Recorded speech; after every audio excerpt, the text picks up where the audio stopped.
কাউকে যদি ছাড়তে হয় একেবারেই ছাড়বেন। মায়া, আশা, আকাঙ্ক্ষা সবকিছু থেকেই তাকে মুক্ত করে দিবেন। আদো আদো গল্প বাঁচিয়ে রেখে সারা জীবন তাকে ইমোশনালি অত্যাচার করবেন না।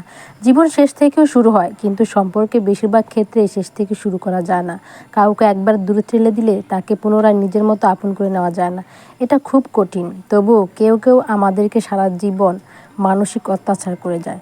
না নিজে ভালো রাখে, না আমাদের মতো করে আমাদেরকে ভালো থাকতে দেয়। পুরো জীবনটাই এলোমেলো করে দেয়। আমরা তাদেরকে ছাড়তেও পাই না, আবার নিজের মতো করে বাঁচতেও পাই না। তাই বলছি, কখনো কাউকে এই সম্পর্কের দোটানা রাখবেন না। এটা যার সাথে হয় সে বুঝতে পারে এটা কতটা মানসিক যন্ত্রণার। বিচ্ছেদ এর চেয়ে হাজার গুণ ভালো। একটা সম্পর্ক সুন্দরভাবে শেষ করতে পারাটাও ম্যাচুরিটি। দিনের পর দিন তিক্ততা নিয়ে একটা অসুস্থ সম্পর্ক বয়ে নিয়ে বেড়ানোর কোনো মানেই হয় না। এতে দুজনেরই কেউই ভালো থাকে না। তাই অবহেলা না করে, তিক্ততা না বাড়িয়ে, যদি একে অপরের প্রতি সম্মান রেখে দুজনের আলাদা পথে হাঁটতে হয়, আমি মনে করব তাই ভালো। ভালো থাকুক সকল সম্পর্কগুলো।